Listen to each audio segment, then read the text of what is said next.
ay taariikhdu tahay 12 bishii Juun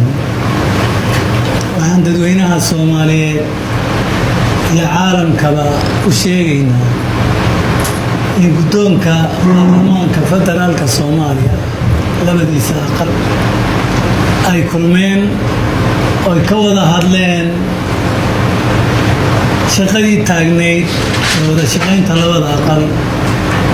markii aanu ka doodnay aanu ka wada hadalnayna waxaan go'aansanay in wada shaqayntii labada aqal ay bilaabanto oo ay noqonayso wixii khaladaad ah ee jirayna in la saxo shaqadii baarlamaankuna ay bilaabanto oo aan dalka u shaqayno arrintaas oo aan isleeyahay muddo dheer ayay dadka Soomaaliyeed arrinta sugayeen waxaan caawa u sheegayaa aniga oo ku hadlaya magaca guddoonka labada aqalba hawshaasi inay bilaabantay oo aanu ka heshiinay in hawshii si rasmi ah oo wada jira aanu bilowno aad iyo aad baad mahadsantihiin الحمد لله والصلاة والسلام على أشرف الأنبياء والمرسلين سيدنا محمد وعلى آله وصحبه أجمعين marka ugu horeysa waxaan u mahadcelinayaa gudoomiyaha golaha aqalka sare ee baarlamaanka jamhuuriyadda federaalka Soomaaliya iyo labada gudoomiye ku xigeenka golaha shacabka iyo gudoomiye ku xigeenka aqalka sare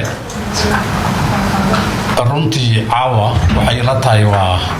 habeen muhiim u ah baarlamaanka Soomaaliyeed oo in muddo ah aqalka sare iyo golaha shacabka aan wada shaqaynayn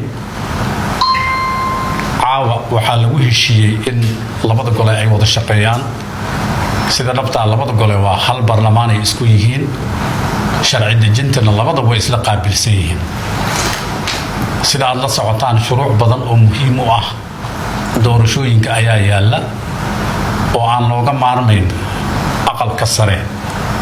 in dhinaciisi waajibaadkiisi uu ka guto waad la socotaan waxaa noo yaala dastuurkii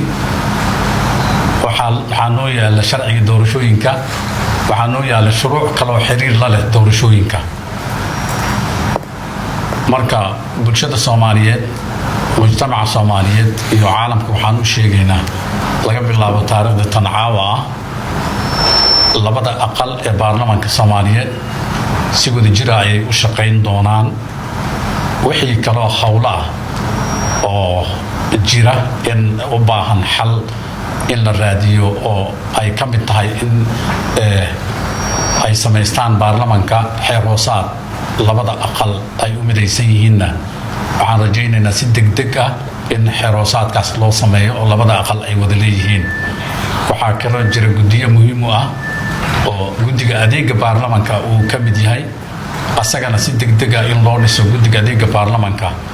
oo labada aqalba qoseeya marka insha Allah ta'ala waxaan dardar gelin doonaa hawlihii noo yaalay mar labaad waxaan u mahadcelinayaa guddoonka golaha aqalka sare iyo gudoomiye ku xigeenka golaha shacabka oo runtii arrinkan door muhiim ah ka qaatay hada wabillahi tawfiiq aad iyo mahadsantiin